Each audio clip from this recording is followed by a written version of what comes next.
요셉이 그의 집 청지기에게 명하여 이르되 양식을 각자의 자루에 운반할 수 있을 만큼 채우고 각자의 돈을 그 자루에 놓고 또 내 잔 곧 은잔을 그 청년의 자루 아귀에 놓고 그 양식값 돈도 함께 넣으라. 그가 요셉의 명령대로 하고 아침이 밝을 때에 사람들과 그들의 나귀들을 보내니라. 그들이 성읍에서 나가 멀리 가기 전에 요셉이 청지기에게 이르되 일어나 그 사람들의 뒤를 따라가서 그들에게 이르기를 너희가 어찌하여 선을 악으로 갚느냐. 이것은 내 주인이 가지고 마시며 늘 점치는 데 쓰는 것이 아니냐. 너희가 이같이 하니 악하도다 하라.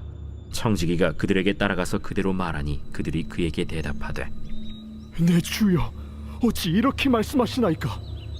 당신의 종들이 이런 일은 결단코 아니하나이다. 우리 자루에 있던 돈도 우리가 가나안 땅에서부터 당신에게로 가져왔거든. 우리가 어찌 당신의 주인의 집에서 은금을 도둑질하리이까? 당신의 종들 중 누구에게서 발견되든지 그는 죽을 것이오. 우리는 내 주의 종들이 되리이다.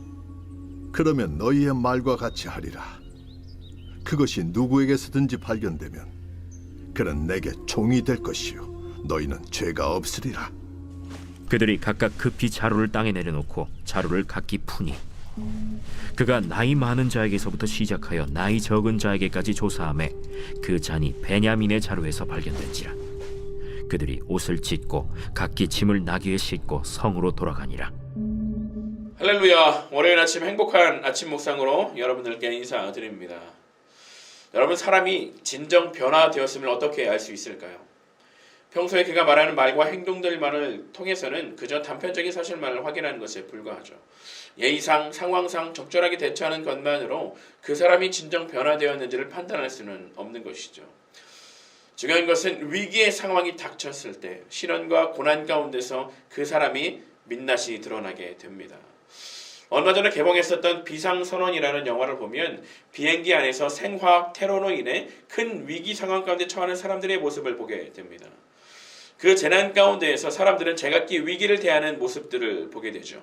어떤 이들은 진정으로 아파하는 사람들을 도우려 하고 또 어떤 이들은 감염된 사람들이 절대로 자신에게 다가오지 못하도록 트집을 잡아서 잔인하게 사람들을 몰아가고 자신만은 살고자 발버둥 치는 그런 모습들도 보게 됩니다.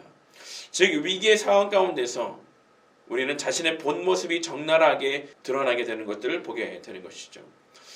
오늘 본문 속에서 요셉은요, 형제들을 시험하고자 합니다.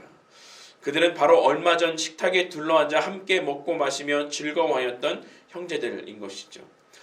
베냐민에게 5배나 되는 많은 음식을 주면서 형들이 어떻게 반응한지를 살펴보았습니다. 그러나 형들은 그것에 대해서 이상하게 여겼을 뿐 시기나 질투함 없이 함께 즐거워하였던 것이죠.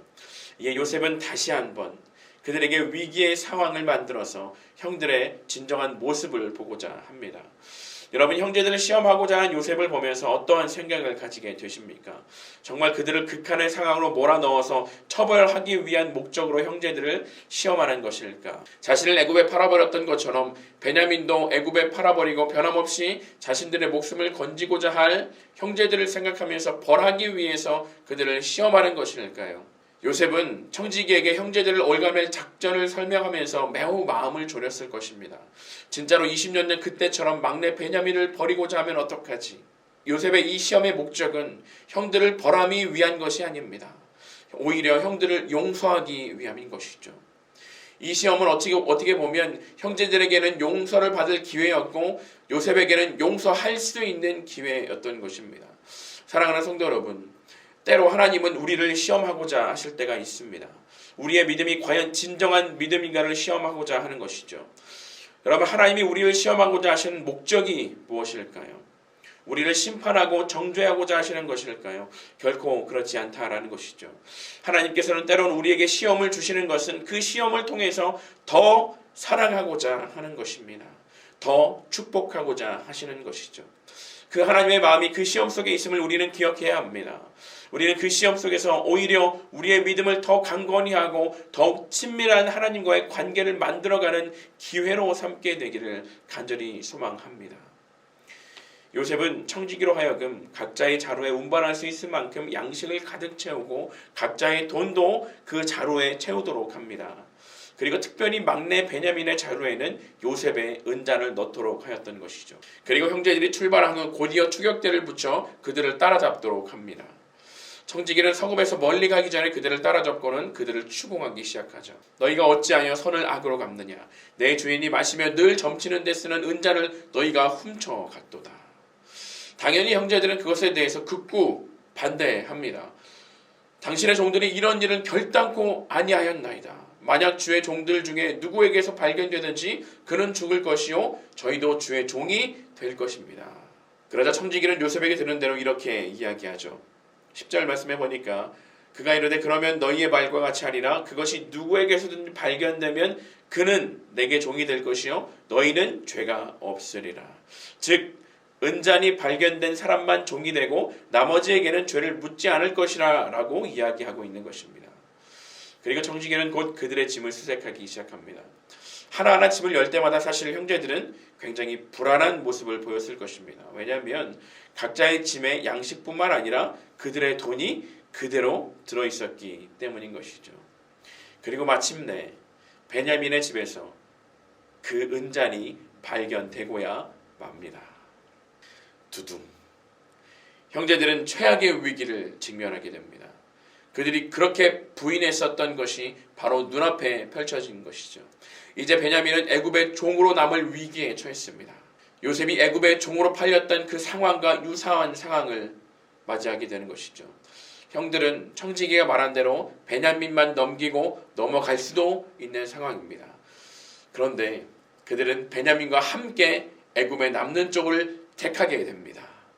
과거에 요셉의 채색 옷을 찢었던 그들이 이번에는 본인들의 옷을 찢게 됩니다.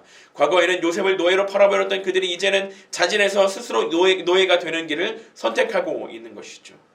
20년 전 그날의 기억이 선명하게 대비되는 이 사건 속에서 분명하게 변화되어 있는 모습, 분명하게 달라져 있는 모습을 보게 된다라는 것이죠. 바로 이러한 모습이 요셉이 기다리고 애태우던 모습이었던 것이죠. 아마도 청지기가 베냐민만을 데리고 터덜터덜 돌아왔다면 요셉은 아마도 더욱 마음이 아팠을 것입니다.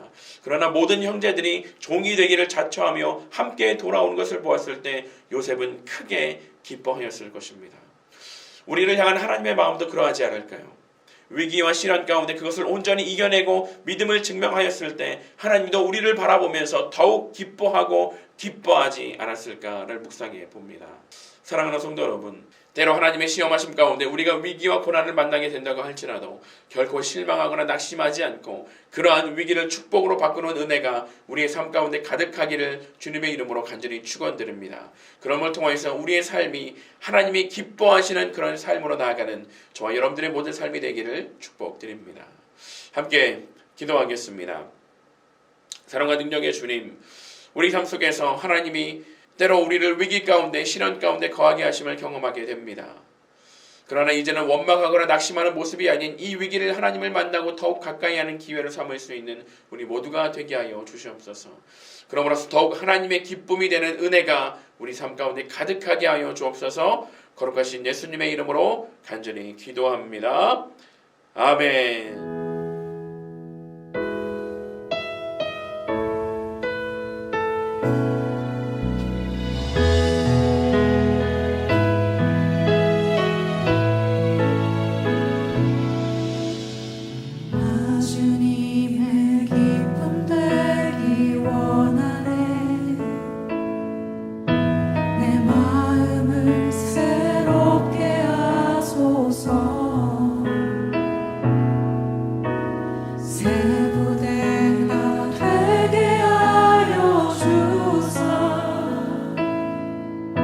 주님의 빛 비추